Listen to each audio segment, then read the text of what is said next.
box now. That's good. Yeah, it's switching you around, so I think we're good now. Okay, good. I think we're solid. So I was telling everybody, I was like, we had a new podcast, and for some reason, you didn't want to record my audio. well, I think it just wasn't. I don't know, but I see it. You see it. Is it switching your box too, or no? Hold on. Like when you're My talking, box it's is standard, so I don't okay. know. So it's like switching. So maybe I have the broadcast screen because when I talk, Yeah, it's me. it's probably because you have the broadcast screen. Yeah, and then when you talk, you're popping up into the bigger thing. So I think we're fine. Okay. I'm seeing your audio level, so we'll fuck it. I mean, yeah. If not, I guess we'll just have to fucking do it again for a third time. We'll figure it out eventually. One day. Look, man, as YouTube changes, man, I don't know shit, man. Yeah, man. It's getting apparent. Well, it's even harder than it used to be to fucking make shit. So it is, man. I don't know. We'll see. Hopefully this time it works. That's all that matters. Once we figure out one way, then we're good to go. I think this is it. I think this will be all right. Because I'm gonna take it out and I'm gonna download the video and I'm gonna upload audio. Upload an audio version of it as well, or at least try to clean up the audio. But I'm ready to go if you're ready to go. Yeah, dude, I'm ready to go. Cool. Go ahead and 3, 2, 1. Hey, Jason, if you cut here, this is where we begin. And 3, 2, 1, in. Fuck it. So, hey, guys, everyone, welcome back to another episode of the Ticket Stubs podcast, the Redux edition, episode 34, I believe. Is it 34? I've lost count. But, regardless of the number, we had a little bit of a misstep last week. We have a lost episode out there for any of you guys who are interested in that kind of Easter egg type stuff. There's a lost episodes of the Ticket Stubs podcast that is out there. So, if you want to do a little One-Eye Willie treasure map investigating to try to find it, you won't find it, but... Well, even if you did find it, it would be an hour of just me talking to nobody. It's one half of a conversation. It's really great. It's like this. Yeah, that's really cool. Yeah. Mm-hmm.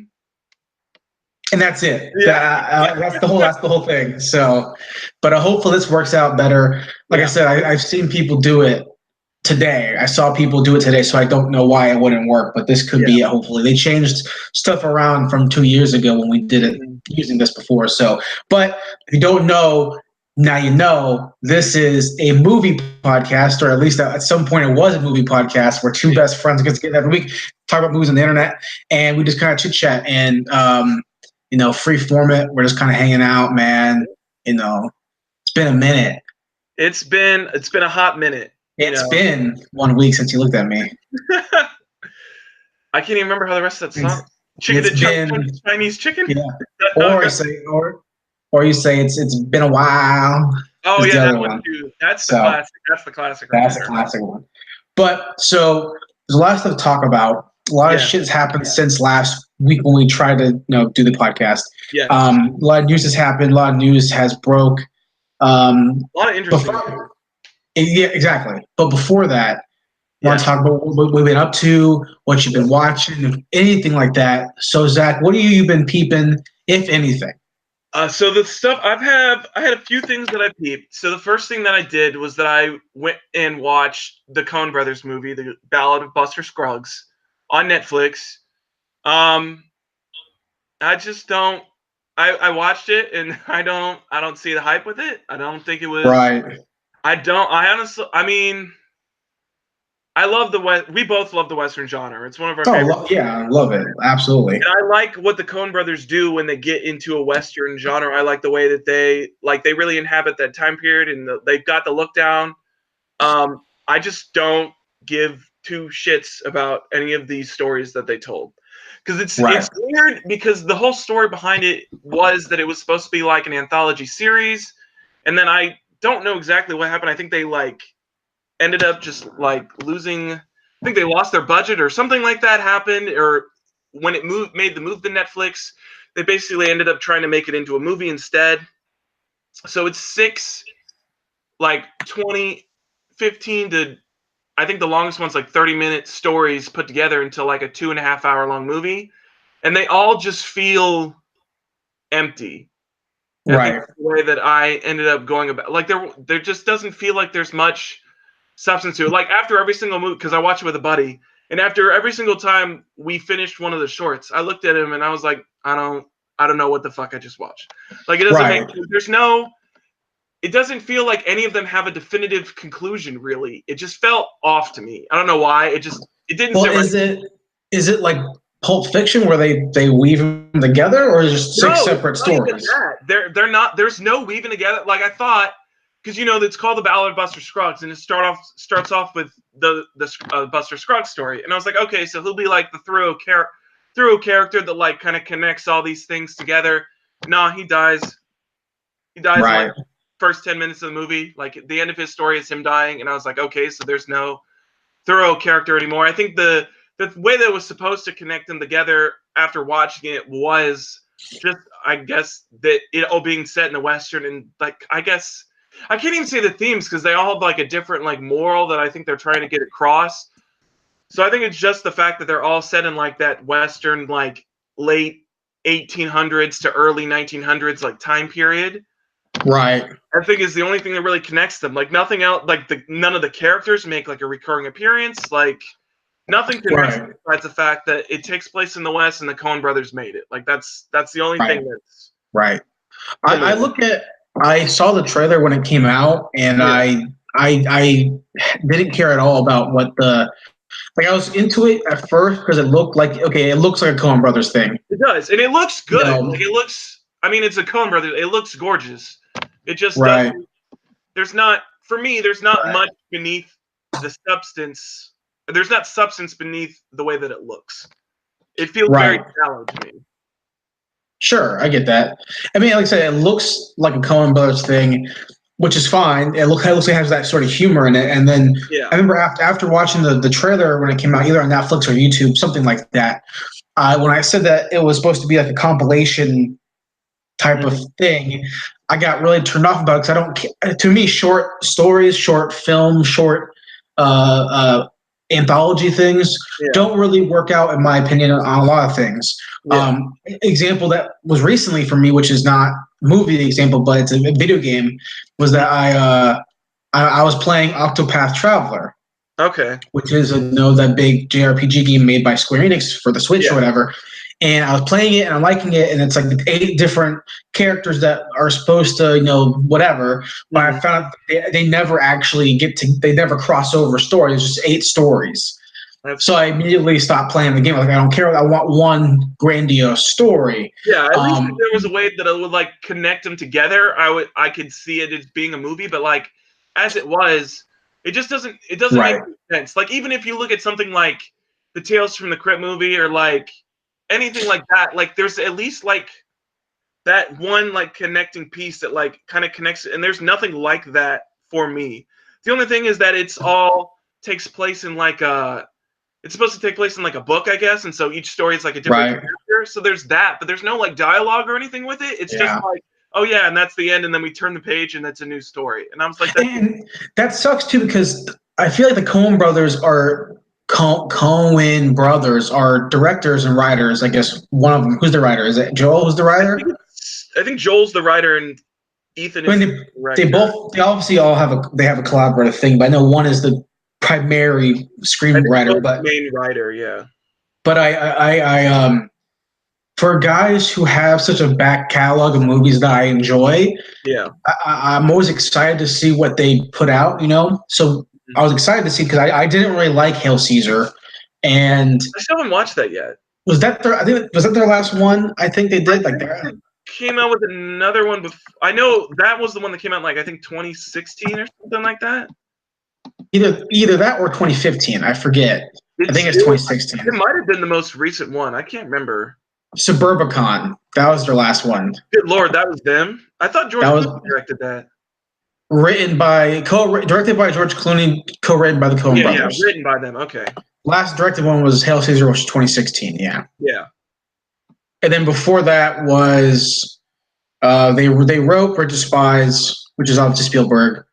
They wrote Unbroken. They directed was the Oscar Isaac. Inside Llewyn Davis. Yeah. So I was hoping to get like a full-on film because I didn't like Hail Caesar that much. I thought it was fine. The cast was great, but I didn't love the movie. And Inside Llewyn Davis, it was fine. I liked it. Yeah. True Grit, obviously fantastic. Yeah. I didn't care about A Serious Man. Don't care about No Country for Old Men. I don't like that movie. I know people like it. I know you like it, but I don't like it because I don't like the way the ending of it. That's my personal thing. Okay. Lady Killers, I thought was fine. Going back catalog, the last thing I loved from them, like actually absolutely loved, was fucking Oh Brother, probably, which is 2000. That is such a good movie. Which is 2000. I love True Grit. True Grit's also really good. So probably True Grit is the last one I really loved, which was 8 years ago. Yeah. You know, so that movie was 8 years ago. Good Lord. 2010. Because that movie has what's her name in it? The singer girl. Haley Steinfeld. Haley Steinfeld on. Okay, yeah. Yeah, it has Haley Steinfeld. Yeah, who's that singer now? Or she's held 21. She was in that movie Edge of 16, 17. Edge of 17. Yeah. Okay. Yeah, no, I was hoping for something really great because I love Raising Arizona so much.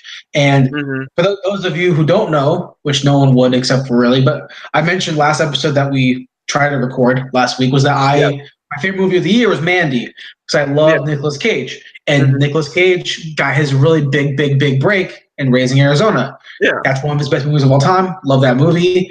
But yeah, so that sucks that it wasn't that great, or at least in your opinion. Yeah. I don't know. I mean, if you're a Coen Brothers fan, you should definitely check it out. But I don't know. It just didn't do it for me. I just left it, and I was like, eh. Which I mean, it's still a Coen Brothers movie, so I mean, it wasn't awful, but it just felt shallow to me compared to some of their other stuff. Like Oh Brother Where Art Thou, or Fargo, or Raising Arizona, or anything like that. It just felt shallow compared to that stuff. Well, I think if you're going to do I can't stand Quentin Tarantino movies. I don't like them. I don't. But he did make Pulp Fiction interesting by having that cool, interconnected. And I didn't watch Hateful Eight. Again, I don't watch his movies. I think that movie has multiple stories in it too. Maybe has 8 stories in it. I don't know. But you kind of have to move them together. Yeah. I think so. I don't know. It felt like something, especially with a movie like this, like knowing that it was supposed to be an anthology series. I think this would have worked better as like if each one was like a 20-minute or 30-minute like TV episode. I just feel like you get in, you get out. It just felt like for it to be in a movie, it just didn't feel right. It just I don't know. It had all the wrong feelings for me. Sure, I get that. Anything else been checking out? I had 2 other films. Sure, what's up? The new Grinch film. Ew, no, why? Some of the coworkers wanted to see it.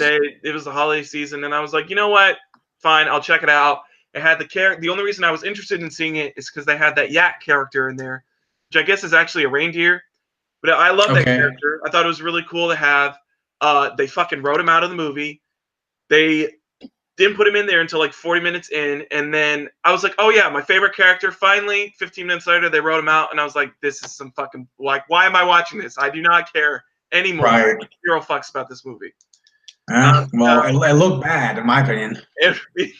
It was. Hold on. It's the same people who make.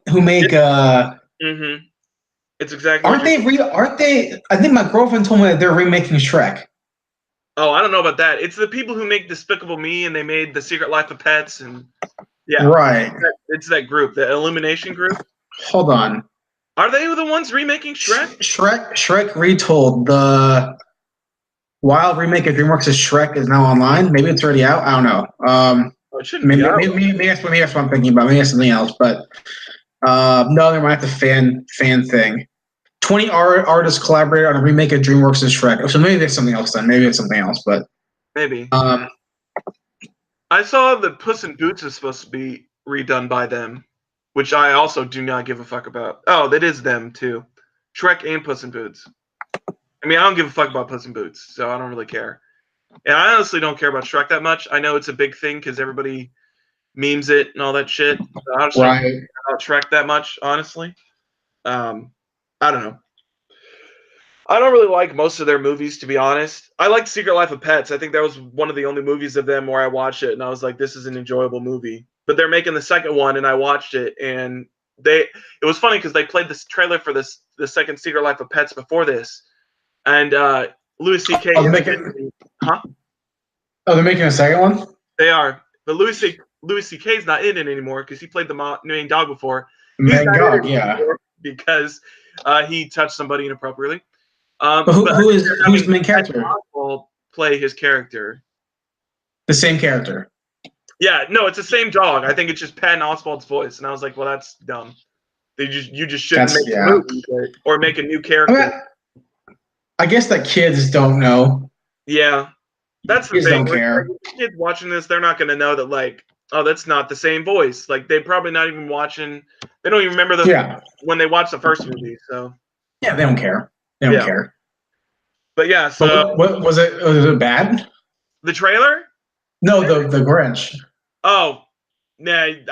If you're gonna watch the Grinch, watch the original animated or watch the Jim Carrey one, because this one is not worth the time. I like what they did. They tried to mix it up a little bit, but they added in this whole plot line with Rashida Jones's character because she plays Cindy Lou Who's mom.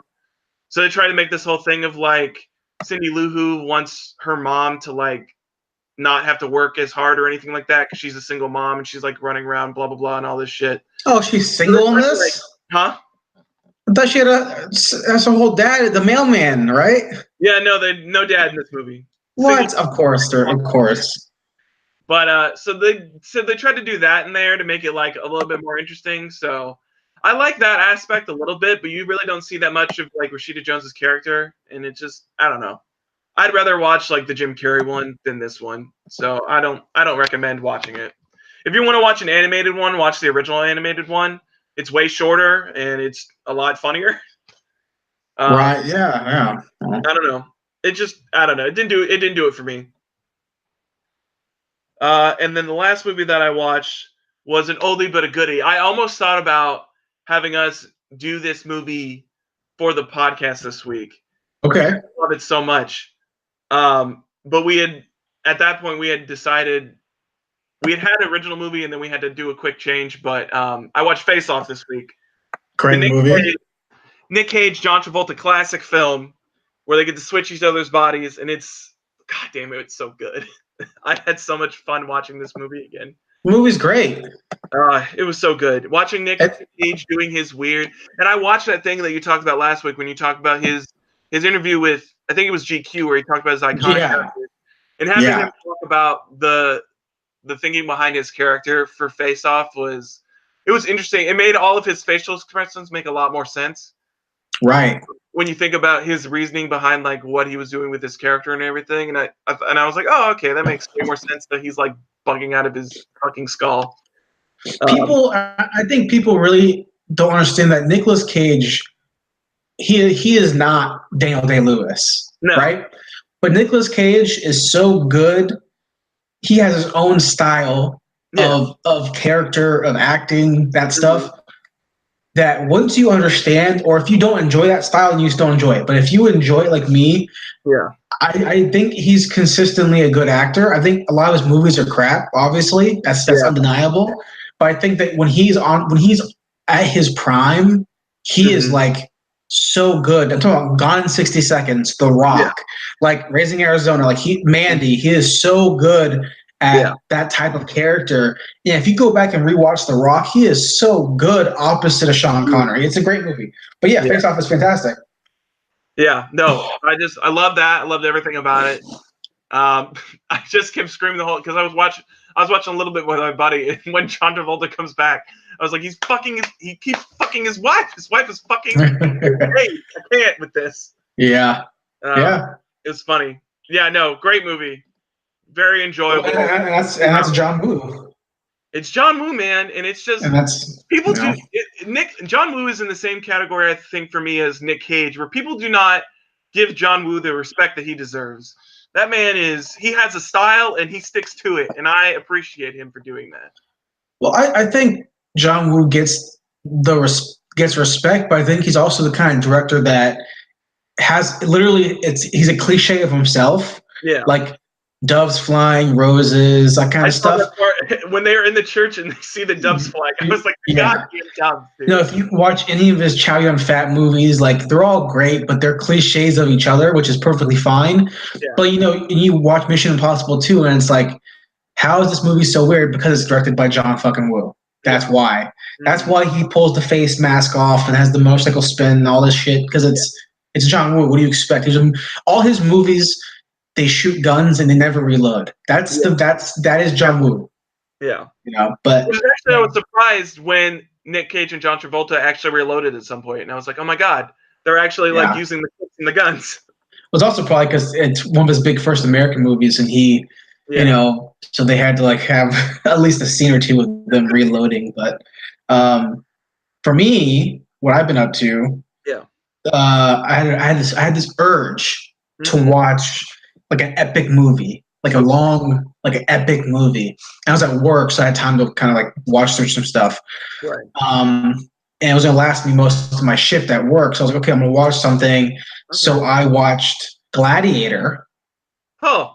And I haven't seen Gladiator in probably 5 or 6 years. I think it's been 2 or 3 for me since I watched. The last time I watched with my dad.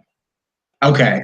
Well, Gladiator is watching it as a almost 26-year-old, because I remember when it came out on DVD, VHS, whatever, and whatever year it came out, 2000 or whatever. I remember my parents rented it, and I was watching it with them, and I just didn't care for it.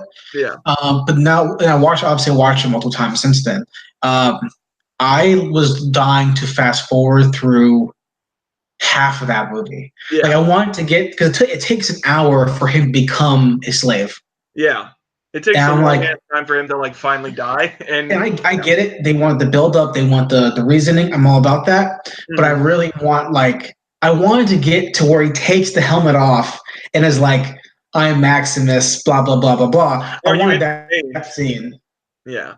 So it took me long. So I was like kind of like getting frustrated to get to that point. I still enjoyed it. I mean, I don't think it's the best movie. Yeah.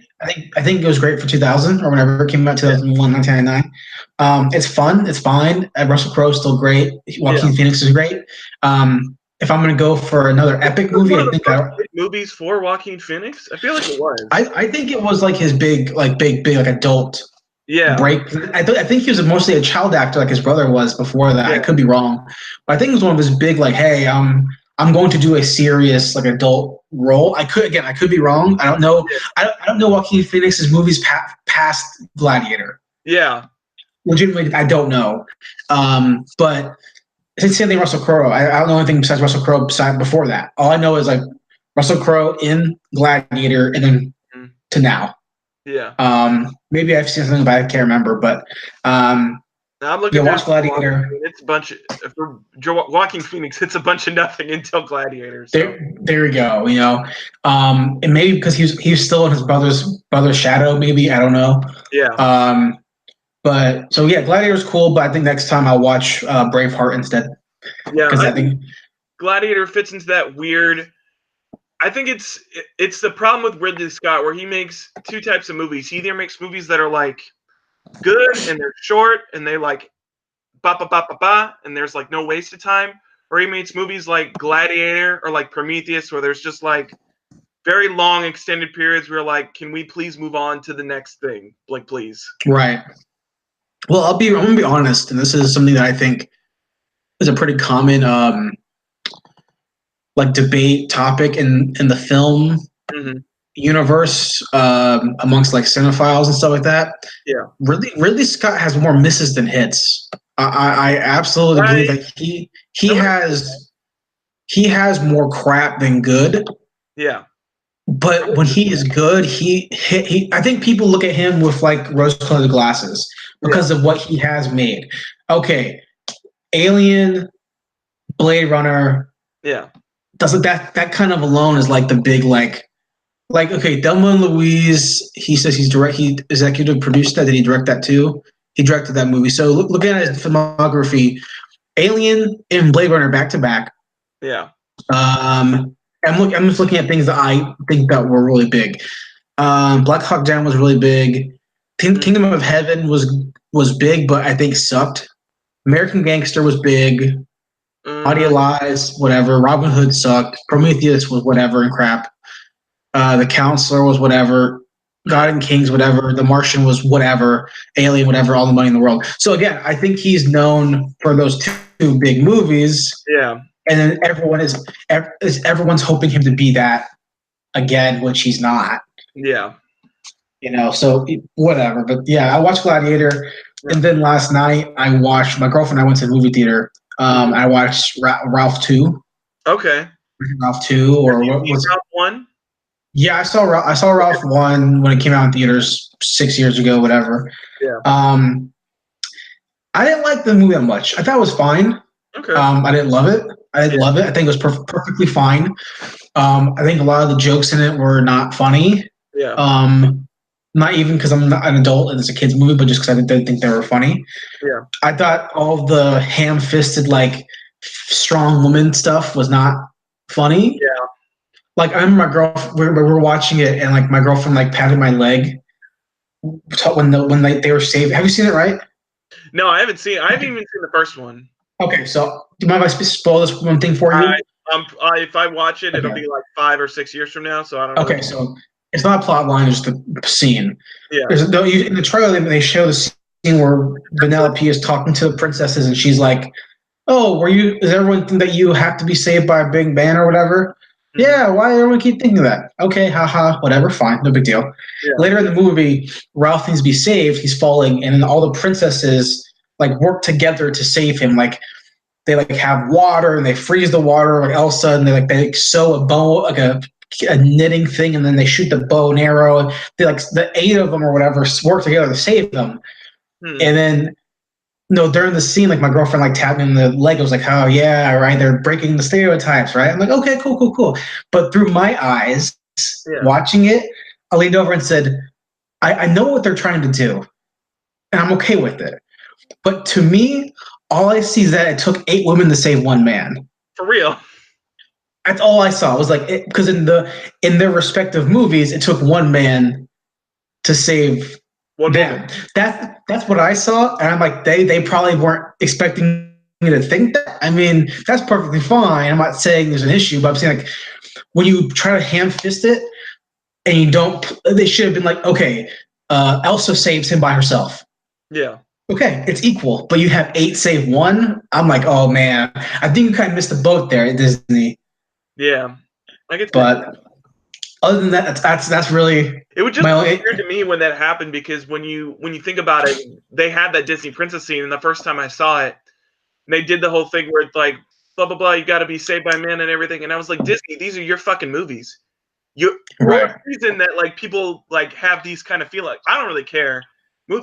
Sure. All those movies are like whatever to me, but I'm like, that's your fault. So like it just doesn't make any sense to me that they're like, that's your legacy. Yeah, they're like poo-pooing on creating. Doesn't make any sense. Well, it's because they have to be like, hey, we're hit with the times now. We know that in 1941, fucking Snow White or Cinderella, whatever. We know that, whatever it is, or 1991 or whatever year what movie came out. We know we get it, guys. We're changing the times. But again, all I saw with my negative eyes was, well, it took 8 of them to save 1 dude. That's what I saw. It should have been Mulan can just fucking summon a dragon. Yeah. And then she's where's Mushu? You got Mulan and no Mushu? Like a bullshit. But so that's what I saw. Other than that, a lot of sports, football, that kind of shit. But that's what I've been up to. Do you want to go ahead and move into some big news? Go straight into movie news. So, I mean, obviously, if we're going to talk about movie news, today's a big day, man. It was a huge day. It was a surprise. Yeah. You told me this, and I woke up, and I was like, all right, tomorrow is going to be the day. Avengers trailer is going to drop. It's supposed to happen tomorrow. And then you woke me up, and you were like, hey, the Avengers trailer just dropped. And I said, it's supposed to be tomorrow. And they're like, nope, it dropped today. And I looked it up, and I was like, fuck. All right. So, Avengers Endgame trailer. Your thoughts? I'll start with you. Sure. Avengers Endgame. I saw the trailer right like 2 minutes after it dropped. I saw it on Instagram, and I watched the full thing a second later. Yeah. I think it's a fine teaser trailer. 2 minute. It's a 2.5 minute trailer, but it's really more like a teaser trailer because like a solid 20 seconds of it are just title card. So it's not even really a full trailer. But I think I didn't need the trailer because I'm going to see it regardless. That was the thing that I kept seeing buzzing around, like the movie sphere and like Twitter and stuff like that. Was that like everybody was just like, I don't need an Avengers. Like I'm gonna watch it regardless. I don't need it there. So honestly, I would rather them just been like on Twitter or whatever, like make some sort of announcement like, hey, here's the date. This is the date it's coming out. It's confirmed. All right, now you're gonna go see it. Well, I'm fine with the trailer. I don't care. But I'm saying like I don't need it because I know I'm going to see it regardless. Yeah. But the trailer itself, I think it's fine. I mean, it's nothing amazing. And it doesn't show anything. It just shows like reused shots of Thanos like walking, I think. Well, that was the thing that I was thinking about when they announced that the trailer was going to drop this week. There was like what could they actually put in it? Right. Necessarily, because even in there, like they alluded to the fact that they have a plan of how to fix it, but they don't really say what that plan is. Right. Like, I mean, I'm fine with them not saying the plan, but it's like, really, what are you trying to? I mean, honestly, it's like 2 minutes of them just being like, "All right, the Avengers is here," and I was like, "All right." Yeah. I knew that. I don't know why I needed 2 minutes for you to tell me that like Tony Stark's still by himself in the middle of nowhere, or is looking like a sad boy, and the only good part about this, there was 2 shots in here that they revealed that got me more excited than anything else, which was Hawkeye as Ronin, because I think him as Ronin is a really cool character, and I'm liking that they're bringing that part in there. Plus, he wasn't in the last Avengers at all, so it's good to see that, like, hey, Hawkeye's still here. And then the reveal of Scott Lang is going to be in this movie. Paul Rudd. I love him as Ant-Man. I love his character of Scott Lang. So, and I liked Ant-Man and the Wasp a lot. So I was excited to see that, like, hey, he's not small forever. He's coming back. He's going to be in the movie. So those are the 2 big things. Like, they ended it. Right. Scott Lang here. All right, I'm ready to go. Yeah. No, I liked it for that. You know, I mean, the end of Ant-Man and the Wasp was like, we know he's going to get out. Yeah. Of the microverse, whatever. We know he's gonna be fine. He's gonna be a key part to the next one. Yeah. I mean, it's fine. I mean, they didn't show anything, but not really. I don't need anything to see. I mean, you're gonna show the Avengers, and then you're gonna show what are they gonna do? No, they're gonna show like shields, like Captain America. Like no, they're gonna show the fucking them sad and brooding. No, I wanted to save that shot of like, I mean, obviously, if he doesn't get his shield back in this, I'm gonna be highly disappointed. But I would love for them to save that shot of him holding his shield up for the movie itself. I mean, I don't. The one thing that they didn't show, which I was actually surprised that they didn't show, was that they didn't show Captain Marvel at all, which surprised me a little. That was probably the biggest surprise was that she was not in the movie. I'm just assuming it's because the ending of Captain Marvel is going to be her spot in. Yeah. It's going to flash forward after Captain Marvel takes place to when they show her in present day. Speaking of Captain Marvel, so we're both on the same page. It's a trailer. It's fine. Yeah. Regardless. All my news I have is Marvel news. Pretty much. The only stuff that I have is I've got some other stuff that's outside of Marvel news, but I don't have much else that like too much. I mean, that's the biggest thing. Well, I want to piggyback off this real quick. Yeah, go ahead. Avengers Endgame, April 26th. It's gonna be great. We're gonna enjoy it. We're gonna see it. Hopefully, we can all go see it together. If not, we'll see it regardless. But I'm way more excited for this movie than I am for Star Wars. Okay. Yeah. No, for sure. Sad because I'm a Star Wars fanboy, but whatever. Yeah, I'm just at this point. I just don't care about Star Wars anymore. So yeah, I'm donezo with it. You know, I'm donezo with it. But piggybacking off of your comment about Captain Marvel not seeing her, did you watch the trailer for Captain Marvel? I did. I hadn't watched it, and then I watched the Avengers trailer, and I was like, I should probably watch the Captain Marvel trailer too. So I did. It was the thing. It was the same as the Avengers, where it wasn't like. It didn't feel like a full-on trailer to me. I don't know. Right. I like it, but it wasn't anything super huge. I mean, the shots of her flying in space and like shooting the beams and everything, that was kind of cool. Samuel L. Jackson does not look like a young ass man, and I'm really mad that they're trying to pass him off as a young ass. I understand why they do it, but it's like, you're not fooling me, dude. He looks like he get up off his knees when he pets down to pet that cat. Like, I think it was like crap. I think it looks bad. I think it looks really bad. I think Brie Larson looks bad. Did they even show the Skrulls at all? I think they showed like a part of it. Maybe, I don't know. Well, they showed a Skrull impersonating a human. Yeah, I saw that. But they didn't. I don't think they showed Skrull outside of like Skrull alien form. That the only thing that kind of got me excited for this movie was the Skrull things, because I think the Skrulls as villains are interesting characters. But I don't really care about the Captain Marvel that they're portraying. I don't care about the Marvel Now Captain Marvel thing. I like the old Carol Danvers with her black and yellow suit. I don't really care about this, because this is like the Civil War II Captain Marvel look. Right. I don't care about that character at all. I don't care about the Mohawk thing. It doesn't really. I don't know. Do anything for me. I have no connection to this character at all. The only Captain Marvel for me is Billy Batts. Yeah. Sam, which is some news we can also kind of touch on later, but which I have been paying zero attention to. I don't like that they're. We'll get to that. We'll get to it. Yeah. But I'm just gonna go ahead and get all the Marvel news out real quick. Yeah. Daredevil canceled. Makes me sad. Makes me real sad. Didn't watch season 3. Didn't finish season 2 either, but I didn't watch season 2 directly when it came out. But I like season 2 a lot. I mean, this is the one that made, because when Iron Fist and Luke Cage were originally canceled, I was like, oh, they're probably going to make like a buddy thing for them, so they're just going to cancel their series so they can make one together. And then they canceled this, and I was like, all right, well, they're done with Netflix then, and they're doing stuff on their streaming service or whatever. Right. And I have no like care in the world for it. I mean, whatever, go ahead, cancel it. Yeah. Don't care. Cancel all of them because they're whatever to me. I like Punisher. It's fun. It is what it is. It's enjoyable. Yeah. But I'm not going to die because I know that in 3 years I'm going to get another Punisher or another Daredevil or whatever it is. Yeah. Last thing I want to say about Marvel stuff is I saw it today, I saw it yesterday.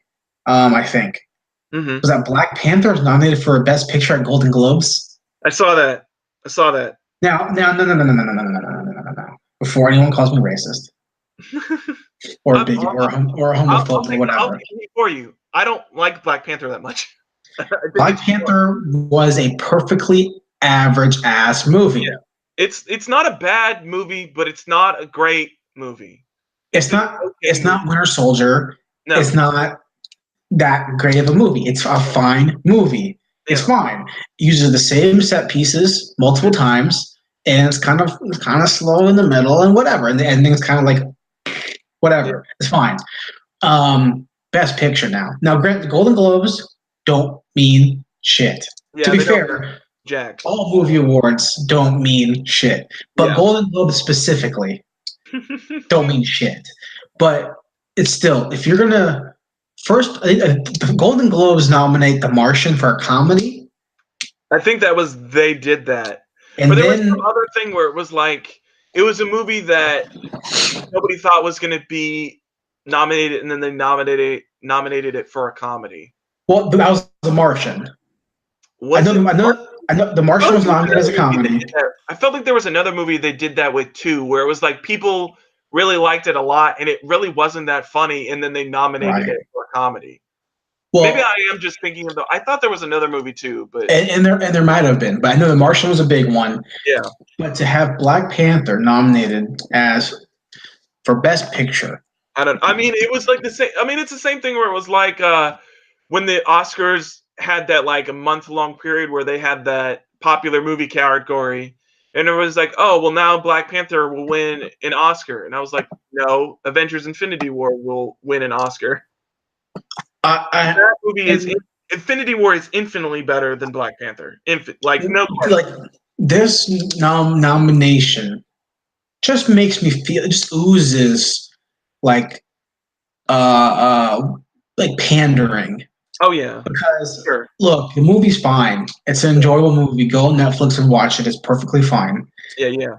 Is it worth best? I mean, granted, I don't care if it's Golden Globes or not. In terms of, if you're going to call it best picture, best dramatic picture, really, No. really, you're going to call that best That's dramatic? dramatic, really. I mean, it's just like This movie, you told me that Black Panther is as good as like fucking Phantom Thread or whatever, some other. it's like Vice and like A Star Is Born is on there, I think, also. Right. And like Yeah. Green, like you're gonna say Black Panther's better than like Green Book, or Yeah, it's like ridiculous.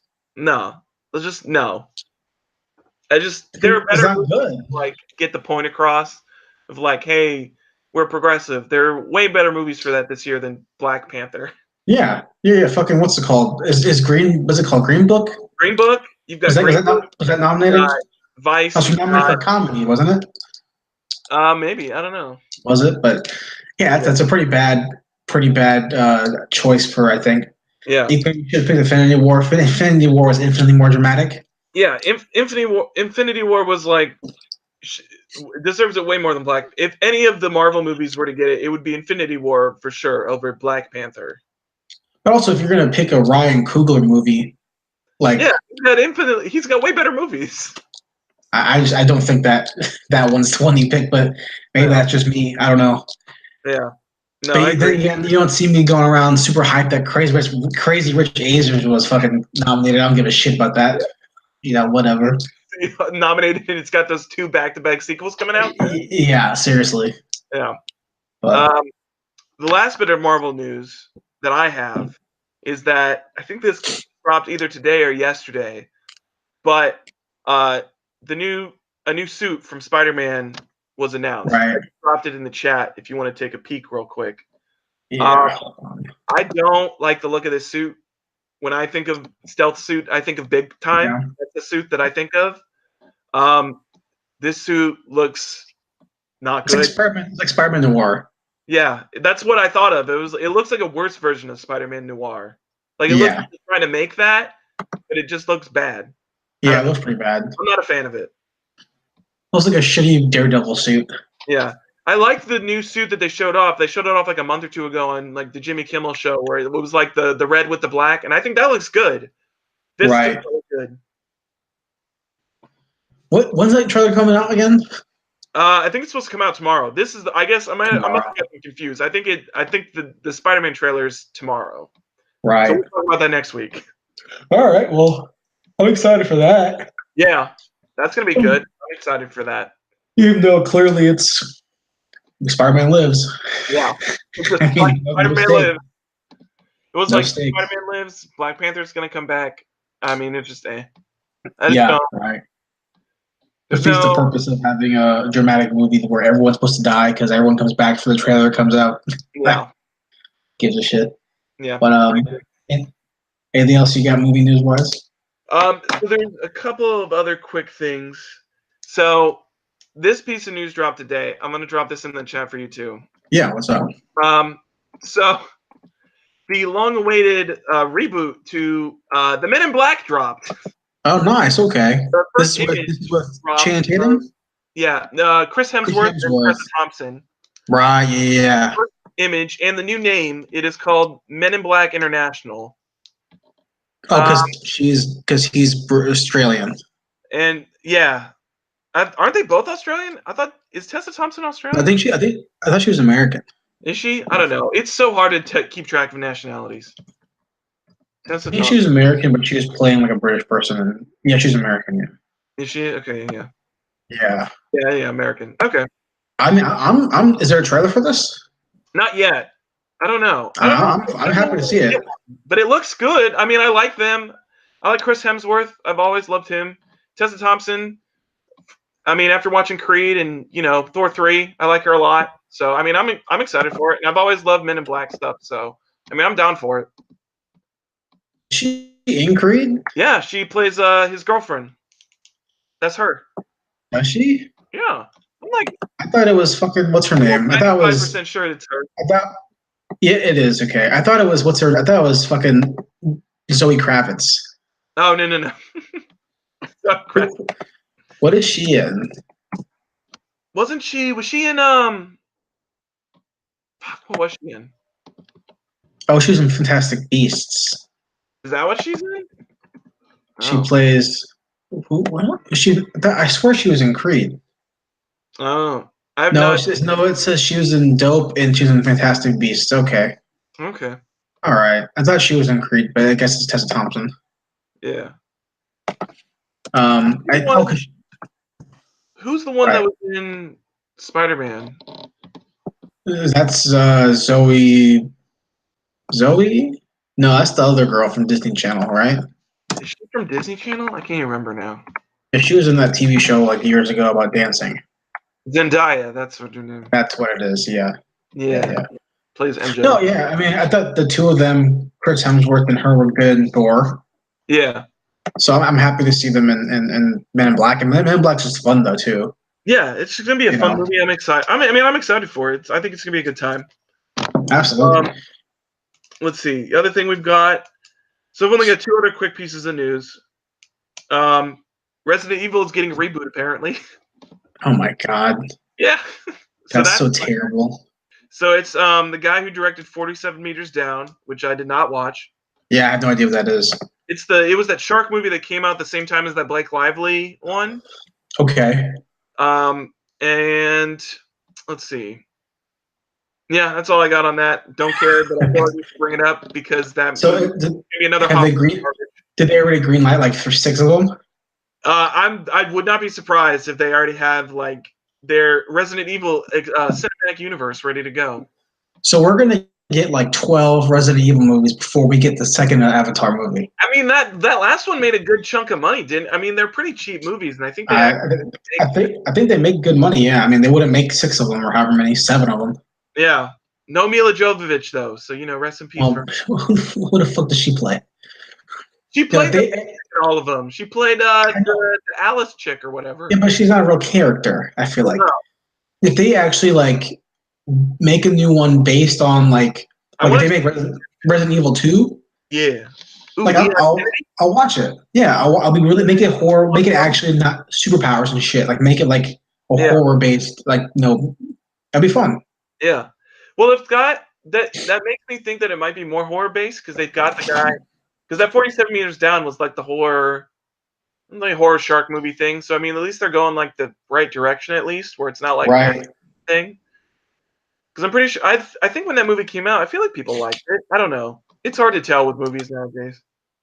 Well, I feel like hold on, let's see. 7 meters. It has 3 stars. It's middle of the road. You said the Roberts is the guy doing it? Yeah, the Johannes Roberts. Johannes. He did he did The Strangers? Oh, okay. So I mean, he doesn't really have a good. I don't know if these are good movies or not. They look bad. The Strangers Pray at Night, I heard, was not good. Yeah, I feel like this is not gonna be a good movie. I don't feel like. I mean, I thought this is gonna be. Gonna be bad. Good movie either, so not really, changing the bar too much there. Pretty much, but that's bad. That's a bad call. The last piece of news to end this on a hype note for us, Jason. Okay. G.I. Joe, Snake Eyes, the movie, has a director. And it is the director of such films as R.I.P.D. with what else did he do? Or she do? One other film. Hold on. I'm trying to look him up right now. Let's see. Robert Shawentke. He also did Red, which was not bad. I like Red a lot. Time Traveler's Wife. Divergent. He did the Divergent movies. Just 2 of them. Yeah. He did the 2 that people did not like. In a movie called The Captain. I never heard of The Captain. Yeah, that's gonna suck too, I feel like. Yeah, probably. Because they had, I liked the first G.I. Joe. That was cool. I like G.I. Joe a lot. And then I just don't like. I didn't really watch the second one that much, but that was because I saw that they had written Channing Tatum off, and I liked Channing Tatum's character a lot. I liked him as. He wasn't Joe, was he? He was somebody else. No, I don't think he was Joe. Because wasn't wasn't Dennis Quaid Joe? I honestly don't know. I can't Because remember. the Rock was Roadblock, right? Yeah, The Rock was somebody else.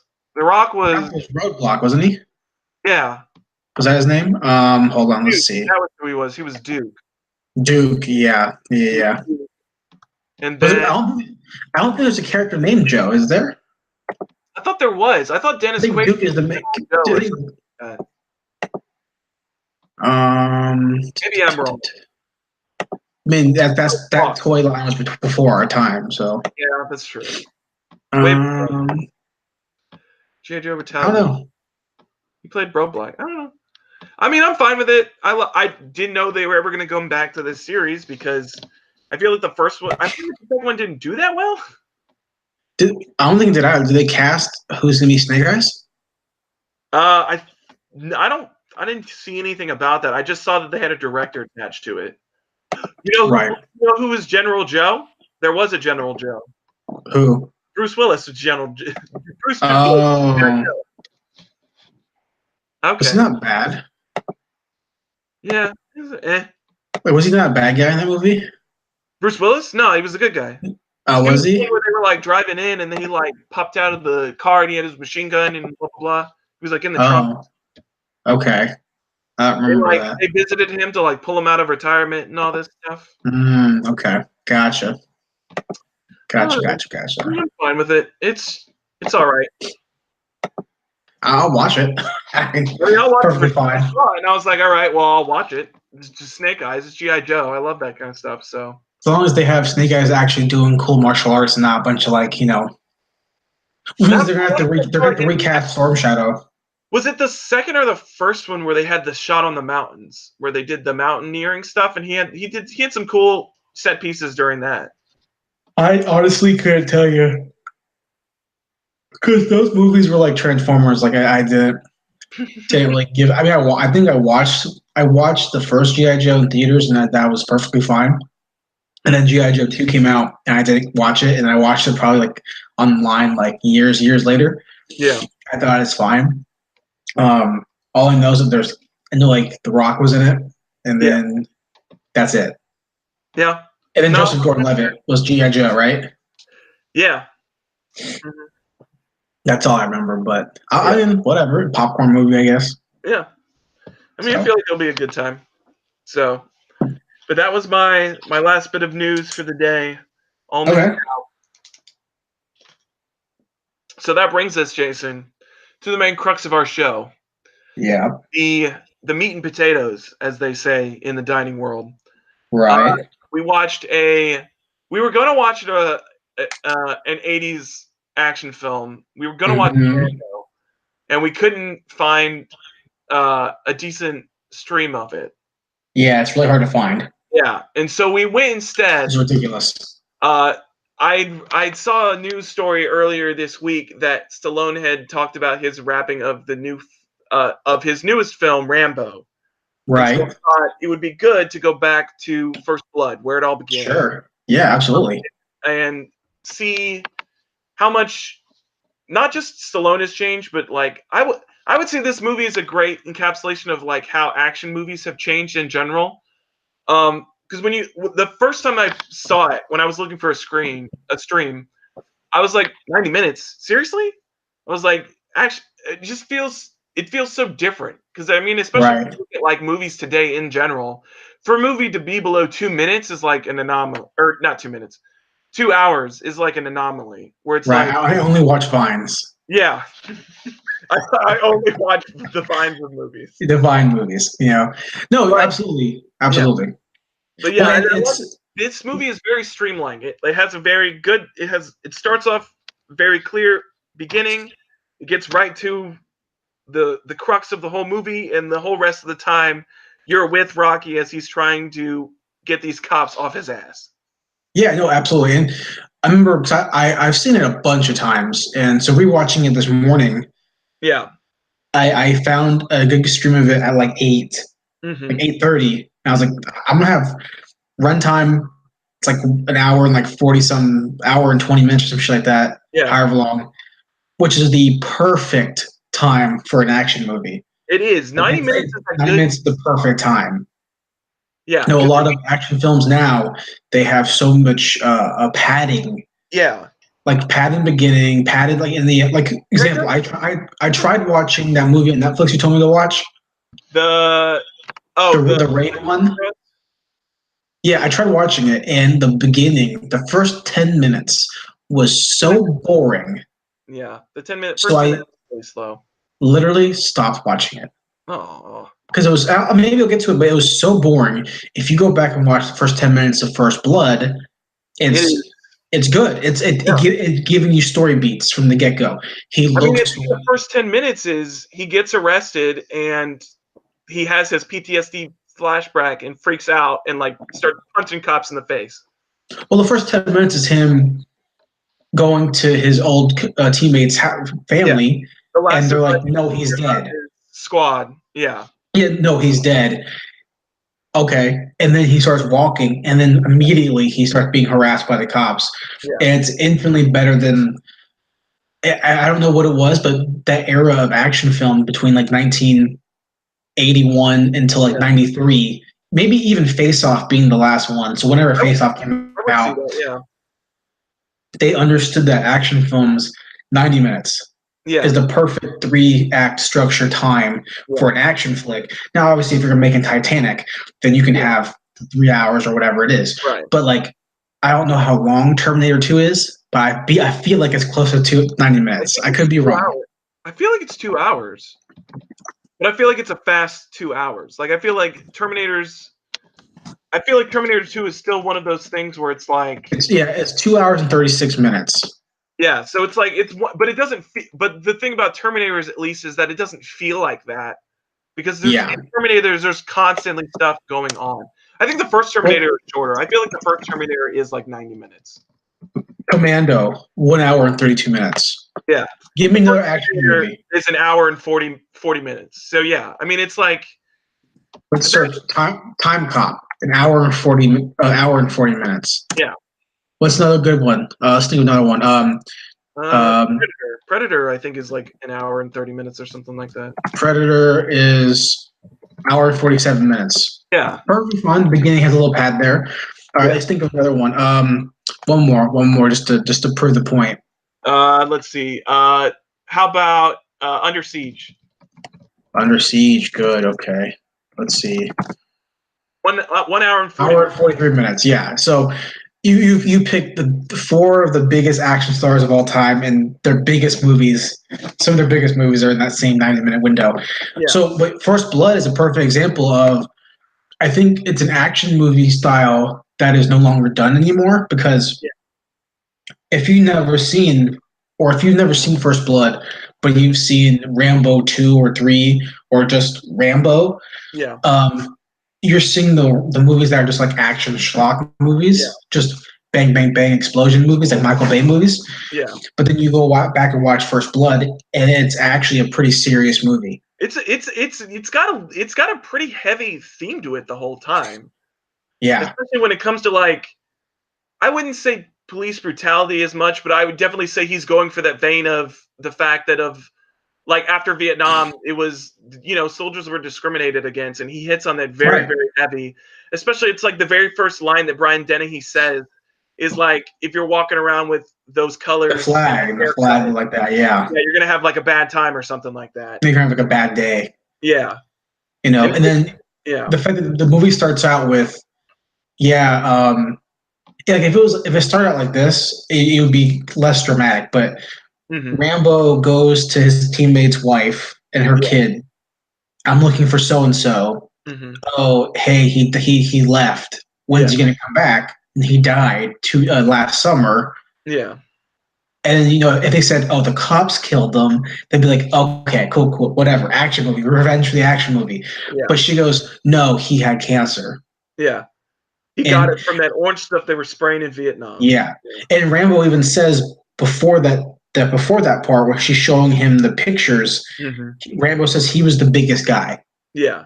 So it hits you with this immediately hits you with a pretty unbeatable enemy. That's deep shit. And it's this is not just the average ass. It's not Face Off. No, this is not Face Off. And you couple that with the fact that he's harassed for being a shaggy-looking drifter, Vietnam And vet. also, he's not that shaggy looking. He's clean-shaven. Yeah, you've got Brian Dennehy, and he's like, your hair's all messed up. And I was like, his hair's, it just looks like regular ass hair. I mean, obviously, they bring up the fact that he smell a lot, and I was like, well, I can't smell him, so I don't know. Yeah. But I feel like he probably does. Yeah. I mean, he probably smells a little bad. He's been walking around on the road for like, a long ass time. I mean, he is a drifter, but it's not anything where he couldn't go to a diner and like get a sandwich or some shit.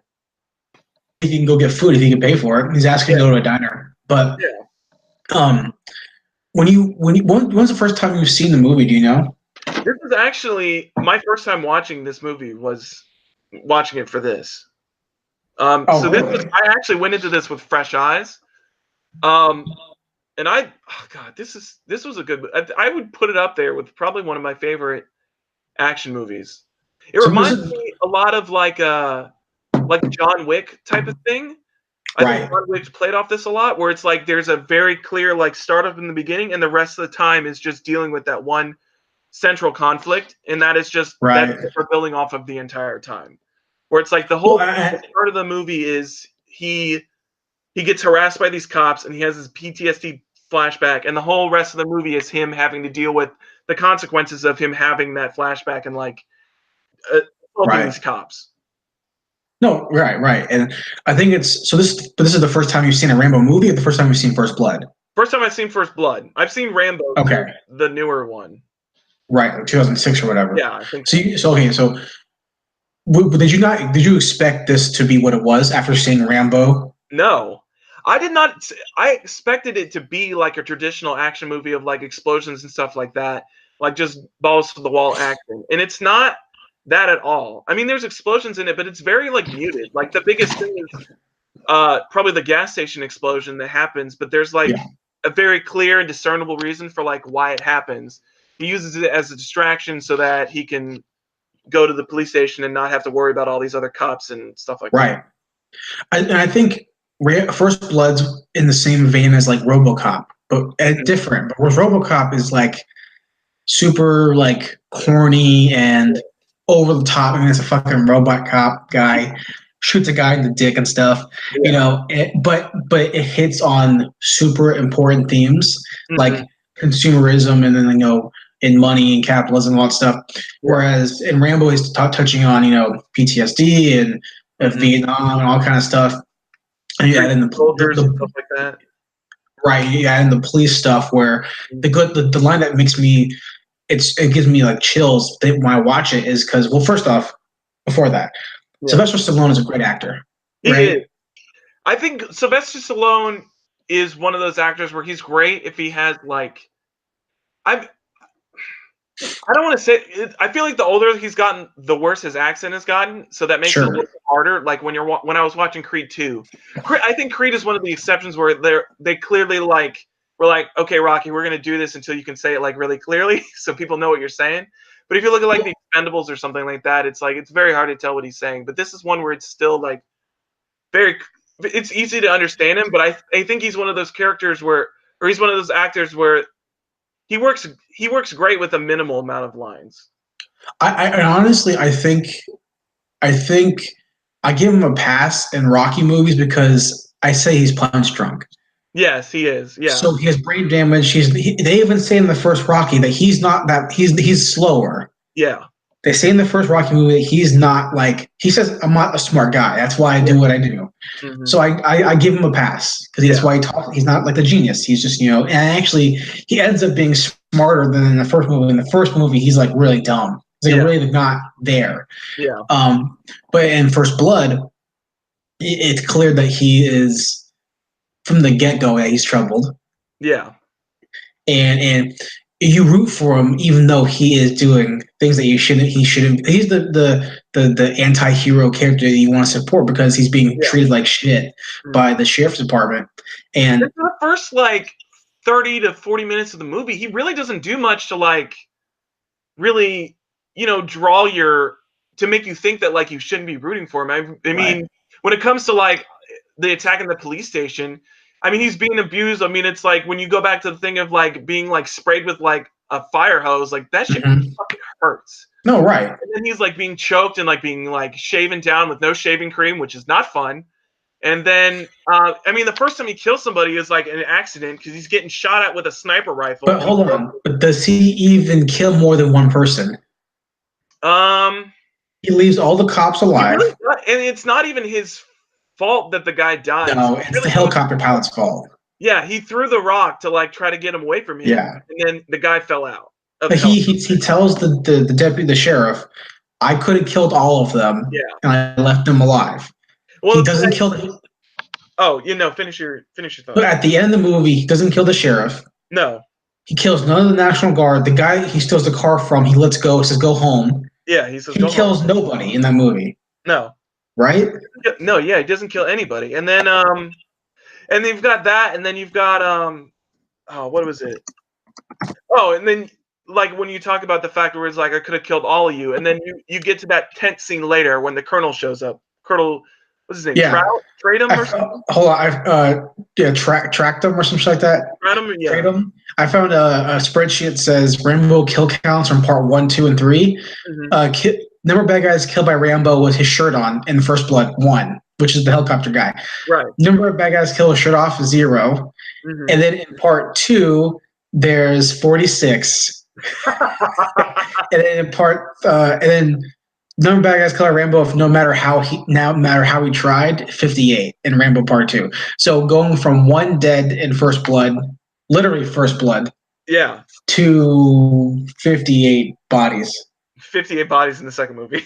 Yeah. So no, but yeah, absolutely. Yeah, but yeah, you've got that tent scene, and it's it's not the first thing he says, but it's like one of the first thing he says where the colonel was like, I'm surprised, or he says something like Rambo slipped up, that all he slipped up. Alive. You guys being here, it means that he like slipped up. He made a mistake. He like lost his edge, I think, or something like that. Yeah. But the scene where he's picking off all the sheriff's department like one by one, and you see baby David Caruso get stabbed in the back of the leg, and then he has the sheriff with the knife to his throat, and he says like, in town you're the law, but out here I am. God, that's such a good line. It's like, whoa. It was like that, and it was like that line, and it was the line where he's on the radio. Where I don't even know. I wish the movies don't really do this anymore. Where they like ham fist the title into the dialogue. Yeah. Like he says the line to the colonel or whatever, and he's like, "They drew first blood." They drew first blood. Yeah. They drew first blood. But I don't think that's ham fist. I think that's kind of cool. I don't think it is, but I wish movies still did that. I don't really think movies like do that anymore. Where they they don't. Not really. And I enjoy that a little bit when they do that. Where it was like Face Off is a great example. Where it's like. Nicolas Cage is like, I want to take his face off, and I was like, it's so good. I mean, I guess Doctor Strange kind of did that in Infinity War. We're in the Endgame now. Okay. I guess, but all right. Nothing as like not like Avengers Assemble. This is the Endgame or nothing like that. But no, I've seen First Blood probably 5 or 6 times over the course of my life, and I saw it when I was really young. And just thought it was cool. Just thought it was a fun action movie. Didn't really understand like the themes of it. Yeah. And you see it when you go older, you start understanding those themes more. Like RoboCop. I've seen RoboCop 1,000 times as a kid. And it was just a cool robot cop shooting people in the face. Yeah. All this shit, and you don't really understand the levels of it. With like Terminator. I've seen Terminator 2 so many times, and you don't understand the timeline and all this stuff and whatever. But then you watch it later and you understand that like First Blood is like, and Sylvester Stallone co-wrote this movie. Did he? It's based on a novel, but he co-wrote this movie. He's the same guy who directed Rocky and Rocky 5. The least liked of the Rockies, but who, the guy who directed this one? Yeah, he the guy who directed First Blood. He also directed Rocky 1. No, Sylvester Stallone, this guy who did First Blood has done nothing good besides this. Yeah. Oh, he hasn't done it. He's done anything good except this. Now, dude, it was telling me that he was the director and he'd done like Rocky and all this other stuff. He primarily work on several high TV shows, fucking Law and Order SVU and shit. This is his one good movie he's ever made. Was this? And I guarantee it's because it was good because of Sylvester Stallone telling him what to do. Yeah. Because Stallone did a lot of work on Rocky One. Weekend at Bernie's.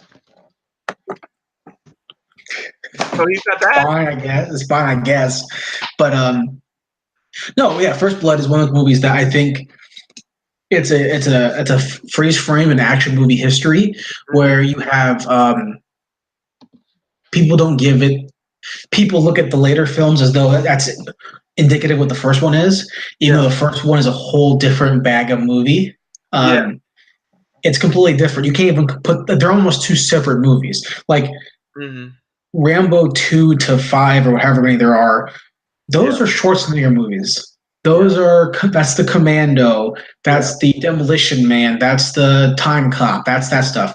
First Blood's a whole different type of action film. You know, it's especially still there's no Rambo. The whole movie, he doesn't want to hurt anybody.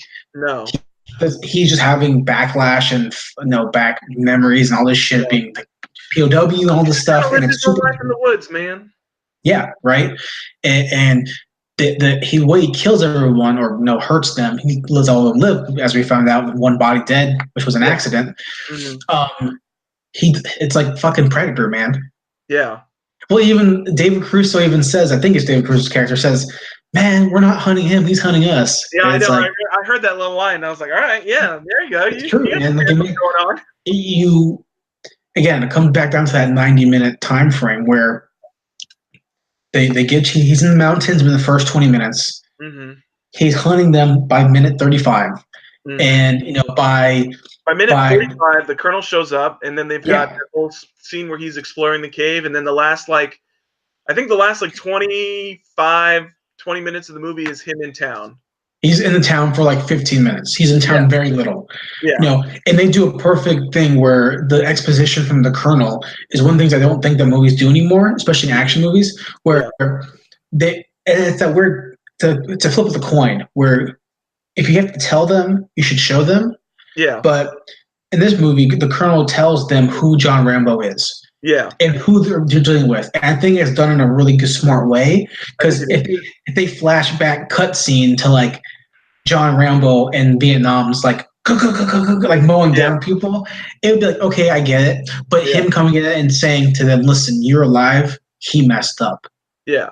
That's more effective than showing a scene from Rambo 3 where he's like with the M60 just like no.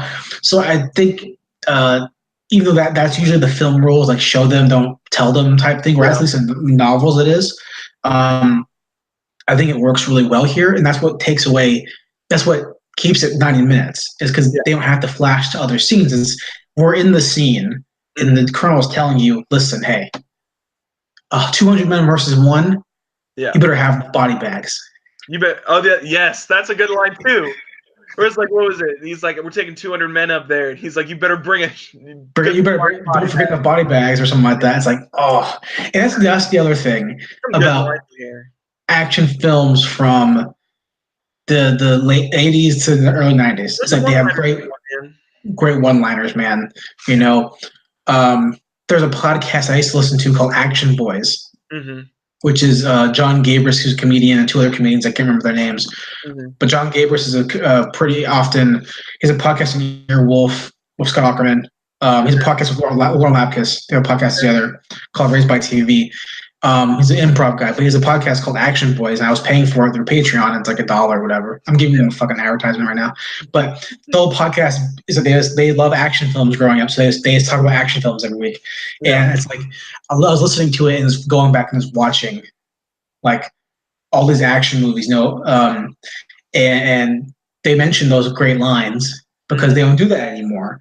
Like imagine if like Captain America throws the shield and the shield hits Thanos and bounces back to his arm and cuts to his face. And he's just like, I got my Second Amendment right, or some bullshit like that. It's something stupid, But I got Stars and Stripes right here. Yeah, exactly right. But for your first time watching First Blood, like how'd you like it overall? I liked it a lot. I definitely. It was interesting to me because it goes back to that thing where it's like I thought it was going to be like a Rambo or like a First Blood Part 2 or Part 3 where it was going to be just like balls to the wall action, and to see it not be that, see it something be like completely different and much more like overall like sad in its themes, which is weird to see in an action movie. You don't really see Right. action movies that like deal with emotions too much like that. I think John Wick is probably the other great example of a movie that's like real, Right. real sad. So it was a very interesting watch. I definitely it's Well, up. I think if that movie came out today, if First Blood came out today, it would be John Rambo was having PTSD and he's getting revenge against the people that gave him PTSD. If that yeah, that would be what it Instead of instead of him fighting the abusive law enforcement who, are taking their badge for granted. yeah. And then there's even the scene where the sheriff's deputy comes in who has two black eyes from the when he's like punching him in the fucking in the office or whatever. Mhm. And he says to him, "Hey, I ran him back." No. He comes in and says, "Hey, I was talking to the guys, and they told me that they gave him a hard time," Yeah. which is like cop speak for like they broughed up a little bit. Yeah. And then the state police guy's like, "Oh fuck," Yeah. He's like, "I'm gonna do my job the way I'm gonna do it." If my guys mess up, the inmate will tell me, I'll take care of it. I'll handle my guys. I'll kick their asses. The inmate does not kick my guys' asses, right? Yeah. And it's like, well, that's not how it works in John Rambo's world. No. And first of all, nobody believes that Brian Dennehy's character is gonna kick his own guys' asses if they're roughing up a prisoner. Right. Seriously. Yeah. But this was a really good movie, and that last 5 minutes of that movie are really powerful stuff. I was not expecting that out of Stallone. His monologue at the end was. He's like crying on the floor. Yeah. He's like holding his face and stuff. He's like, I can't, or what was it? He said something where it was like, over there I was driving like complicated, like state of the art machinery, and over here I can't even hold a fucking job parking cars. And I was like, damn, dude, like, fuck, shit's real. Yeah. The kid came up to me. He's like, I want to go home or whatever. Yeah. And I think First Blood might be. People love Rocky. I love Rocky. I think Rocky 1, 2, 3, 4, great. Mm-hmm. Yeah. I think First Blood is his best movie. I would, after watching it, I would say that. Yeah. I think First Blood. I think because Rocky movies are, in reality, like at least not Creed, but the Rocky movies. Yeah. I haven't seen Balboa, so I can't talk about Balboa. I like Balboa. But Rocky 1 to 4 are essentially music videos. Yeah. They play a full fucking song. You got the montage, man. You got to have the montage. Whereas this movie, First Blood, and if you're gonna talk about Rambo 2, First Blood Part 2, all those movies, they're different movies, obviously, but First Blood itself, there is great music, very simple shooting choice, but it's effective.